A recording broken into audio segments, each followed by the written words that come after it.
as you understand, today we want to have, let's say, to analyze the regulation from a strategic point of view. So we will, next slide, please.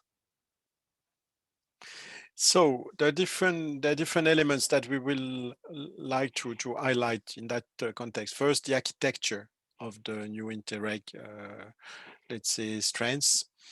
The new, well, the most strategic, again, we already mentioned it, most strategic fashion of the regulation, but just a few elements in the regulation. So I provided you in session 1 with the context, so the big EU funds and how they're evolving, and also the COVID-19 crisis, the expectation regarding the Green Deal. So now we will see how those things are in a way reflected in the Interreg regulation.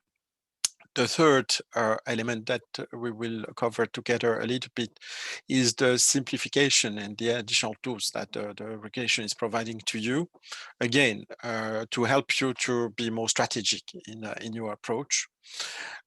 Then a few areas where we are still working. I want to be open with you. There's still discussion among us on a few issues. Some of them, I assume you will not be surprised, but we will see that on time. And then some recent clarification that we have made to some programs. We'll try to disseminate them to you.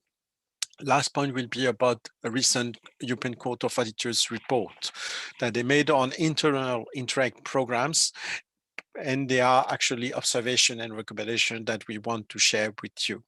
So those are the 6 points that we will cover in session 2. Let us move on to the first one, the architecture. So next slide, thank you. So as you know, there are at least, there are 4 strands in the regulation. We are considered, we call ourselves as the external programs. That was already mentioned, but all there is, that's the novelty of this period, the inclusion of external funds under one umbrella. I have to say this will have certainly some consequences on the future financing agreements. We are working on them.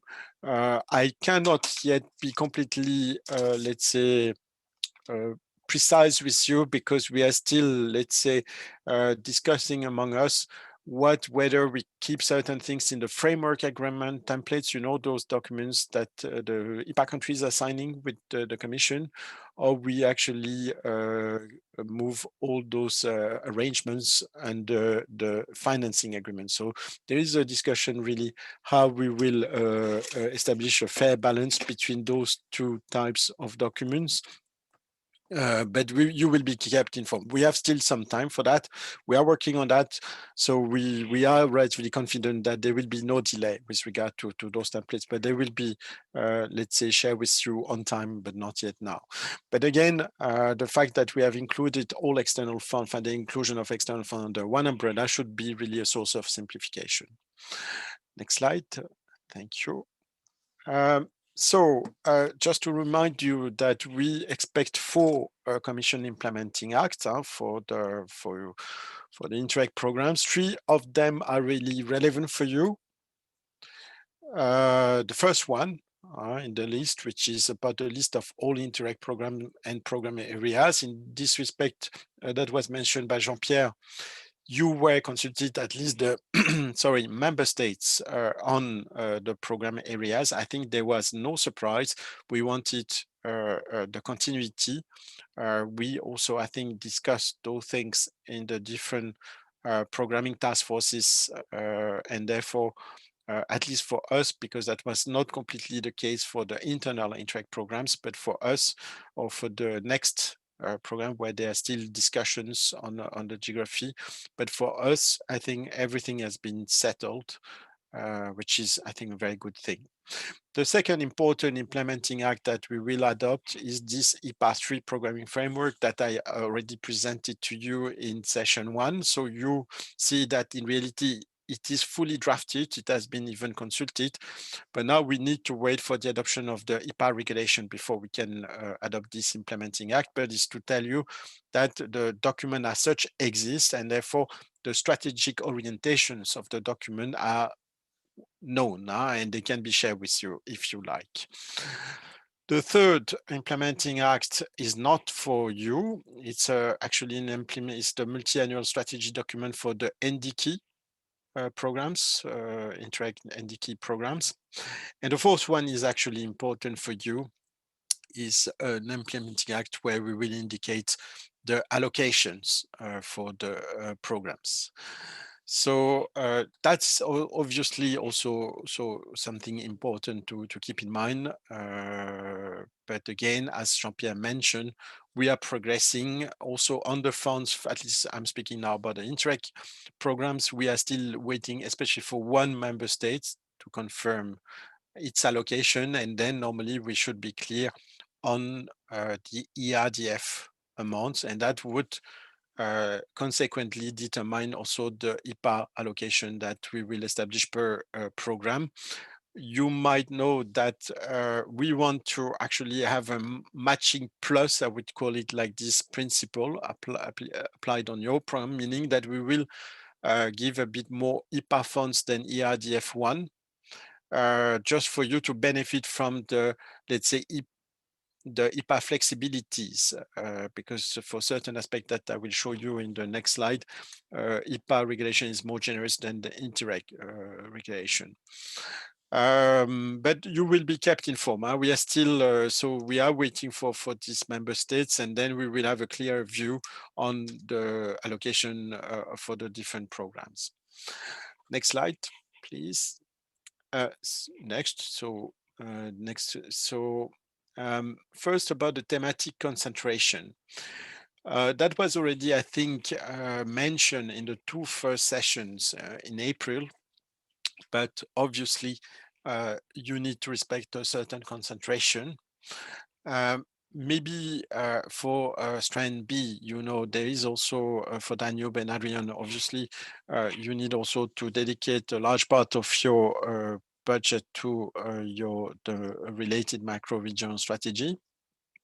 Maybe the last thing, because this is, I think, a question which has risen in different programming committees or programming task forces, is this question whether this 30% contribution to the climate objective is relevant for you, Interreg IPA programs, and the answer is yes. Actually, we consider that you are already Interreg programs, not only Interreg IPA, but Interreg programs, and therefore this 30% contribution to climate objective is an important parameter that you have to consider also. Next slide. Thank you, Bessiana. So about financing, co-financing, as I already told you, our, let's say, willingness is to, in general, even for some transnational programs, to give more IPA allocation than ERDF1 for you to benefit from more generous co-financing, better pre-financing. So this is really, we think that will be really in your favor.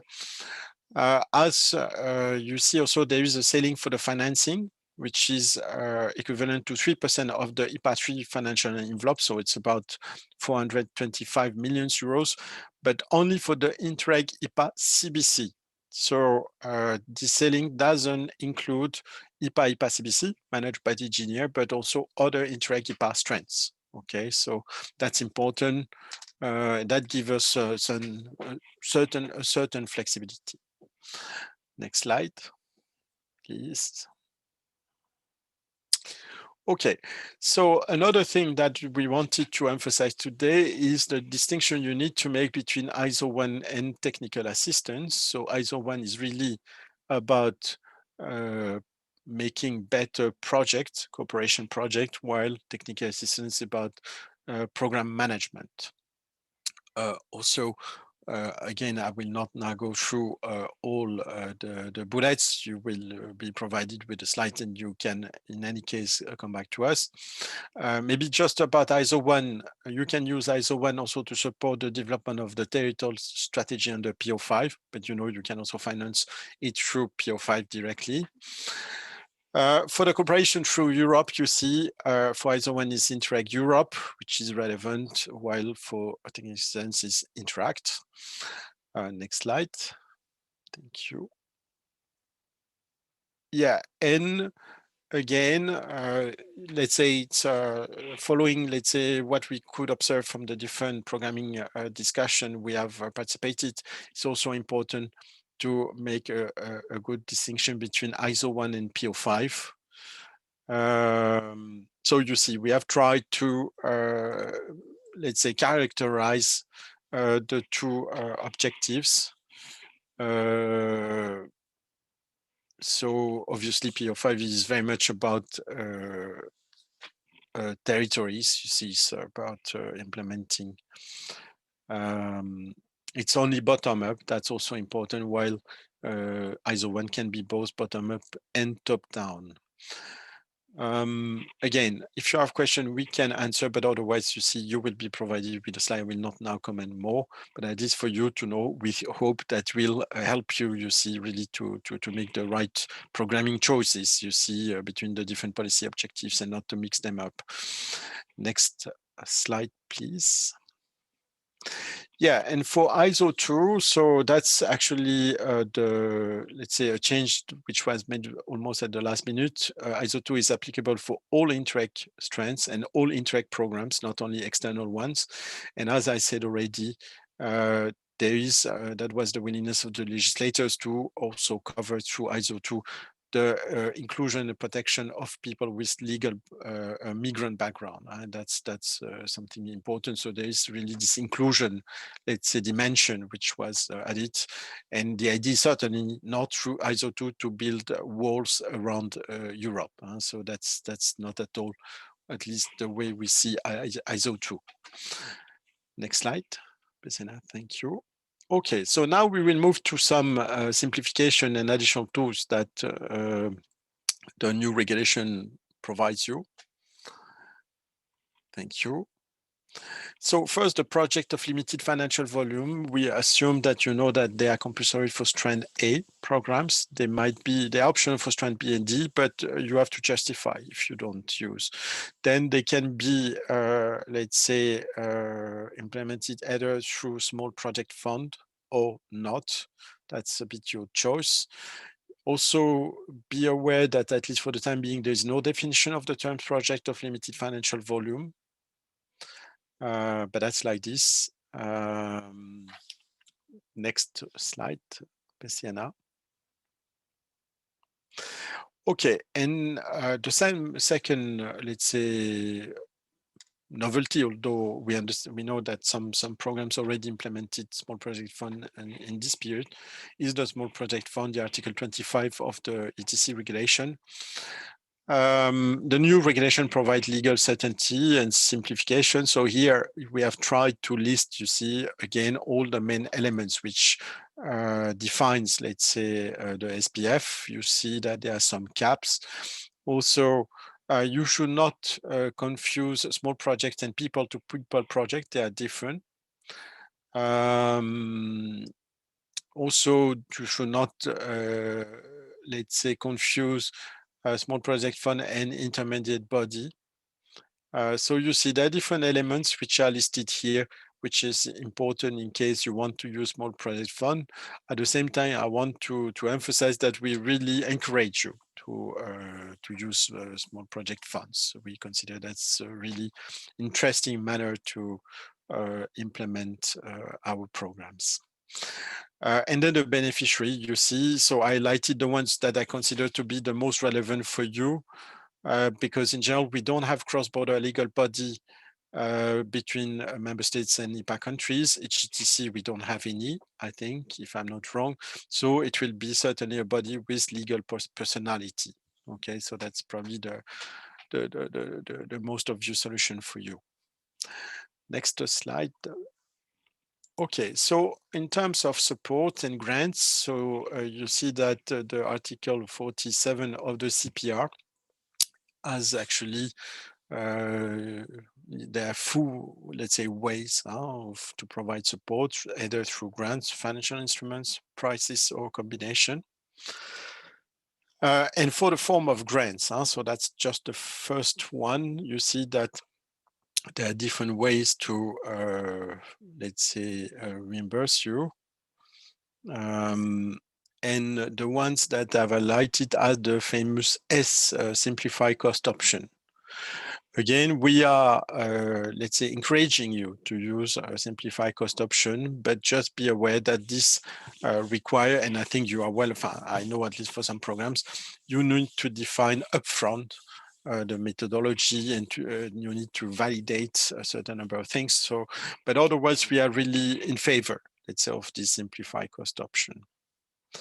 Next slide.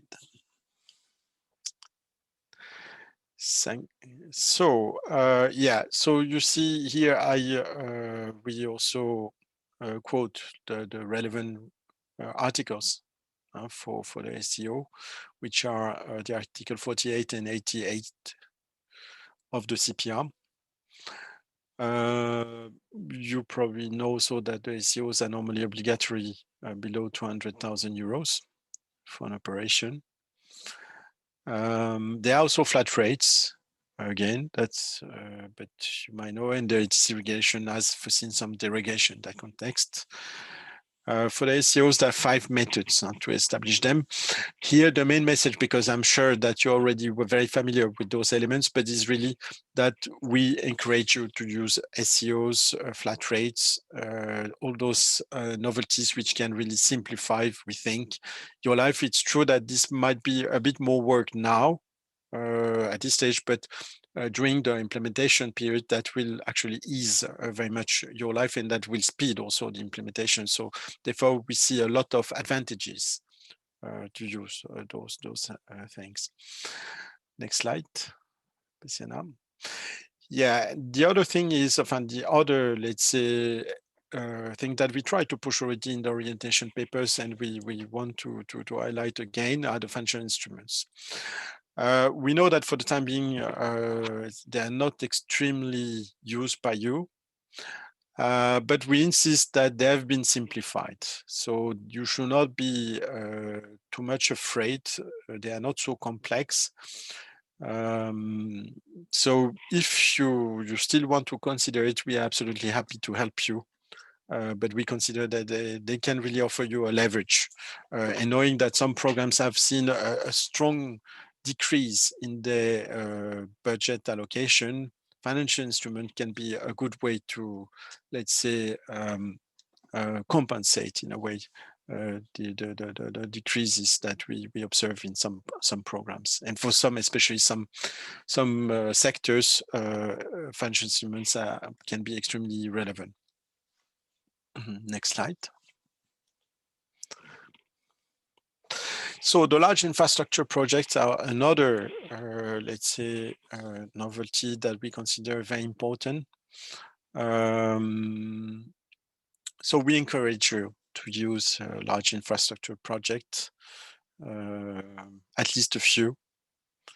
And you see that, again, the rules have been simplified very much. So we don't think that actually they should generate any burden on you. Next slide, Bessiana. Okay, about management control, you might know that there are also a lot of simplifications with the new regulation. I will not now, let's say, cover them in details, but really to insist on that we are convinced that this will really help you a lot to be much quicker, to avoid decommitment risks. So the only thing is you need, obviously, maybe sometimes to reshuffle a bit the existing management control to adapt to the simplifications we have mentioned. We are again happy to help you if you need some guidance on any point. in this respect, and also our auditors. You know that they're also involved in those discussions. Next slide, Betiana. So another areas where we are still working, let's say, at least those are the main ones. There are probably a few more, but those are the main ones. The first one, Betiana, we will see is technical assistance. So you might know technical assistance has drawn a lot of questions, and still, I have to be very honest with you, we are not yet clear how technical assistance will be actually well paid, or at least calculated. There is still a debate to see whether it's 100% or not. There is also with the annex to the in the program template, there are still debates how the calculation sheet should work. Also, this 500,000 euros top up, which seems not to be in reality a top up for the program allocation between 30 millions and 50 millions. There are also still discussions. So I kindly ask for your patience on that. We are working on that. We really want to clarify, even for ourselves as well. But still, there are discussion to be sure that we have a proper understanding of this. And we have to say this flat rate we thought would be a simplification, and in reality seems that it's maybe not such a simplification, but that's like that. But again, to tell you that we will come back to you with more clarity soon. And that's obviously not only valid for us Interreg IPA program, but for all Interreg programs. Though this probably is really affecting all Interreg programs. The next slide, Bessiana. Yeah, it's about communication. Here again, we have still discussion, maybe you know, you don't know. So there is this idea that we have to, let's say, unify and simplify our, especially our visibility signs. And that's the example that you see, but we want still to keep the brand Interreg IPA. So we are discussing, let's say, still internally in DG REGIO, but also with DG Com, so DG Communication, and some horizontal services in the Commission to see if we can promote the brand Interreg IPA or Interreg IPA. So we will again let you know soon, waiting for a decision on that. Next slide, Bessiana. So now just a few words about clarification that we brought recently to some of you, but we wanted to share with all of you today. So yeah, the first question that we received was whether it was possible to combine a few specific objectives here, two in one single, into a single one. And you see, you have the example, so that they wanted to combine promoting renewable energy with promoting energy efficiency measure, and to rename it investing in sustainable energy. And the answer, unfortunately, is no. So you cannot combine specific objectives. There are also constraints in terms of indicators. So that's unfortunately not possible. Another question that we received quite recently,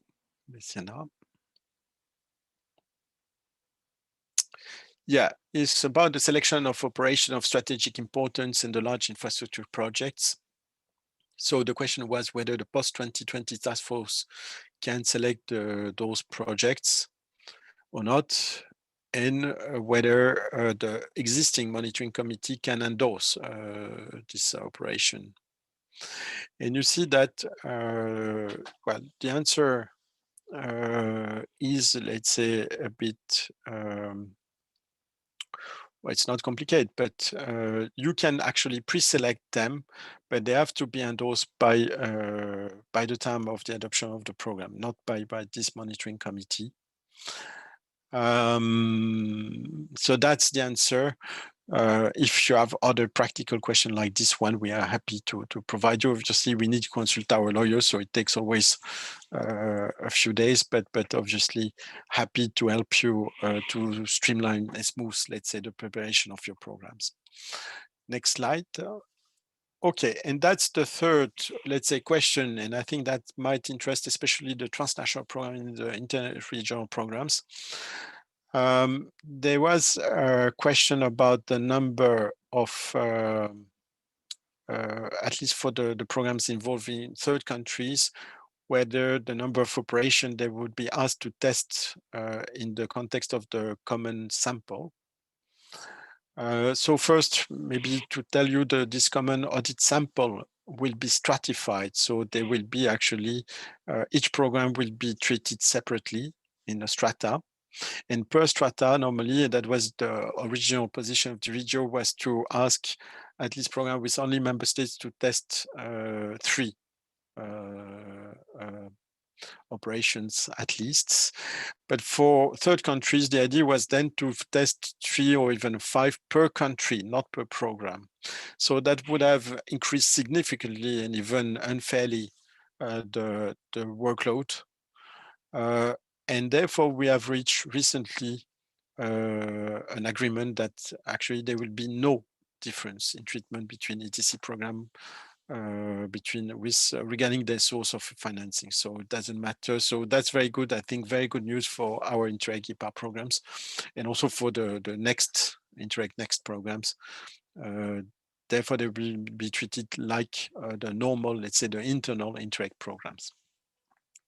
Next slide. Thank you. Okay, so we're almost at the end of this session 2. Here, just a few words about the report. So it's a quite recent report. So the court started its work last year, and they issued the draft report a few weeks ago. And I wanted to share with you already the main recommendation, because I think that's important. That's, let's say, quite consistent with the purpose of this seminar. So to be more strategic, more integrated, better coordinated. So the recommendation of the court. So first, the court asked all of us collectively and the program to focus, to have a better focus of the cooperation programs. They analyze particularly, let's say, this combination with the mainstream ERDF programs, but I think that could be also valid for the other program financed by DG Agri, the IPA programs, or Horizon Europe, you see. So that's why we insist it's very important that we improve our coordination. And that's also, you see, so that's the main message of the first recommendation. The second one is also they were not always sure that the selection of the project were based really on their merits, let's say. And they wanted a system which is, let's say, more objective and more transparent. The third one is they were not always also convinced about the indicators that we're using, especially with regard to the effect of the cross-border projects. And the last one is still the cross-border statistics are not always of good quality. You can understand that probably the observation would have been even stronger for us than because here we're talking about internal Interreg programs, which actually still are quite better advanced than us in terms of statistics, even indicators, and cross-border effects. In general, they have obviously been implemented for longer period of time, and they have obviously more experience and more budget. So, but therefore, you see, those are important elements that I think we thought was important to share with you today. So with this, I think we have reached the end, I think, of the session 2. So thank you.